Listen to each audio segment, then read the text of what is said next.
बोलू डायरेक्ट. आज करगणी गटातून जे उमेदवार आहेत त्यांचा उमेदवारी अर्ज दाखल केलेला आहे. नक्की फायनल कोणाचा अर्ज असणार शेवटपर्यंत? फायनल आता सांगून कसं चालेल, अर्ज काढायच्या टायमाला मला सांगणार ना आम्ही. भारतीय जनता पार्टीचे तालुका अध्यक्ष आदरणीय दादासाहेब हुबाले यांचा करगणी गटातून जिल्हा परिषदेसाठी आम्ही अर्ज दाखल केलेला आहे. दादासाहेब मोठे यांचा अर्ज आपण इथं माडगुळ गटातून पंचायत समितीसाठी अर्ज दाखल केलेला आहे आणि बाकीच्यांचे अर्ज आत अजून भरायचे चाललेले आहेत.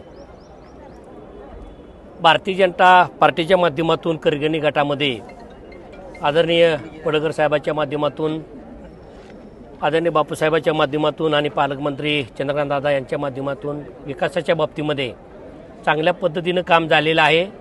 मी ज्यावेळी जिल्हा परिषदेला सभापती होतो त्यावेळी करगणी आणि करगणीच्या सर्व गटातील गावामध्ये निधीचा आम्ही महापूर आणलेला आहे आणि त्याच्या जोरावर आम्ही करगणी जिल्हा परिषद गट आणि गण दोन्हीही ताकदीने निवडून आणतोय. दादासाहेब होवलेच्या बाबतीमध्ये जर तुम्ही बघितलं की त्यांच्या तालुका पद ज्यांना दिलं आणि त्याच्यापासून जे काम या तालुक्यामध्ये झालेलं आहे, त्यांच्या अध्यक्षतेखाली आटपाडी नगरपंचायतची निवडणूक आम्ही लढलो आणि त्याला तुम्ही साऱ्यांनी बघितलं आहे, घवघवीत यश आलेलं आहे. जिल्हा परिषद आणि पंचायत समिती आदरणीय बापूसाहेब आणि पडळकर साहेबच्या माध्यमातून आम्ही ही निवडणूक लढवत आहोत आणि दादासाहेब हुबाले यांचं काम जर तुम्ही बघितलं, ग्राउंड लेवलला काम करणार हा कार्यकर्ता म्हणून आमच्या भागामध्ये परिचित आहे. कमी बोलणं आणि जास्त काम करणं हा त्यांचा उद्देश असतो आणि त्या पद्धतीने मला वाटतं की करगणी गटामध्ये चांगल्या पद्धतीने ते लढत देतील आणि चांगल्या पद्धतीने विजय खेचून आणतील. मोठे सरांच्या बाबतीमध्ये जर बघितलं, त्यांनी सरपंचपद चांगल्या पद्धतीने भूषवलं होतं. तळागाळातला कार्यकर्ता म्हणून त्यांची परिचित आहे.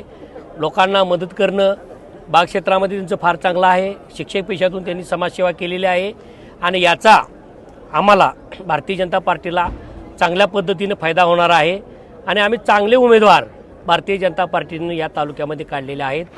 तालुक्यातलं वातावरण आता बघितलं गेलं तर आम्हाला फार मोठा रिस्पॉन्स मिळतो आहे. बऱ्याच लोकांचे आम्हाला फोन येतात, बरीच लोक आमच्या संपर्कामध्ये आहेत आणि भारतीय जनता पार्टीच्या आदरणीय आमदार पडळकर साहेबांच्या कामावर, बापूसाहेबांच्या कामावर ज्यावेळी आम्ही जिल्हा परिषद सदस्य म्हणून मागील 5 वर्षी काम केलं, पंचायत समितीला आम्ही काम केलं, त्याची पोचपावती आम्हाला खरं तर आता मिळत आहे आणि ती पोचपावती घेऊन पुन्हा आम्ही जनतेमध्ये जातोय. जनतेतल्या तळागाळातील लोकांना विश्वास देतोय की पडळकर साहेबांच्या नेतृत्वाखाली, आदरणीय बापूसाहेबांच्या नेतृत्वाखाली भारतीय जनता पार्टीचा झेंडा पुन्हा आम्ही रावायसाठी तयार झालेला आहे. आमचा कार्यकर्ता तुम्ही जर बघितलं फार ताकदीनं उतरलेला आहे आणि एक इकडं जनशक्ती ही भारतीय जनता पार्टीच्या मागं ठाम उभा राहिलेली आहे. काल आमदार गोपचंद पडळकर हे अर्ज भरायला होते, तुम्हीही अर्ज भरायला होते, भारतीय जनता पार्टीचे तालुका अध्यक्ष होते, परंतु अमरसिंह बापू देशमुख हे भारतीय जनता पार्टीचे अर्ज भरायला कोणत्याही उमेदवारासोबत दिसले नाहीत. काय कारण आहेत?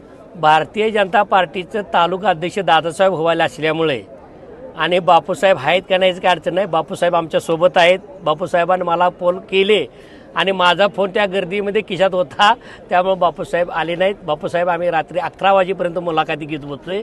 असा कुणीही गैरसमज पसरू नका कृपया करून. बापूसाहेब आणि आमदार साहेब आता एका नाण्याच्या 2 बाजू आहेत, ते दोघे वेगळे नाहीत हे तुम्हाला आज मीडियाच्या माध्यमातून सांगतोय आणि असाच प्रकार तुम्ही आटपाडी नगर परिषदेमध्ये बघितला.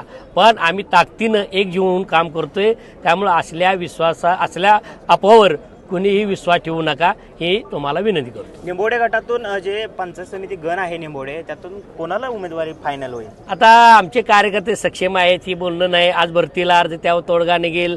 जेव्हा भावाचे सहकार्य आहेत तिथं आमचे विक्रम आहेत, आमचा जयवंत भाऊ आहे, त्यांनी या सभापती पदावर काम केलेलं आहे. महादेव पाटील आहे. इच्छुकांची गर्दी भारतीय जनता पार्टीमध्ये फार आहे आणि आम्ही ते बसू ठरवू. आज तर आज भरायची मुदत आहे, अजून अर्ज काढायला बरेच दिवस आहेत. कार्यकर्त्याकडून एक नाराजीचा सूर उमटतोय की जयवंत भाऊंना उमेदवारी नाही दिली तर निंबोड्याचं चित्र वेगळं असेल, असं कार्यकर्त्यामध्ये कुजबूज चालू आहे. पत्रकार महोदय, ते माझ्या घरातला विषय आहे, नंतर ते बोलील मी, त्याच्याविषयी आता बोलणं योग्य नाही आणि आम्ही साऱ्यांना सोबत घेऊन ते आपली उमेदवारी आम्ही डिक्लेअर करू.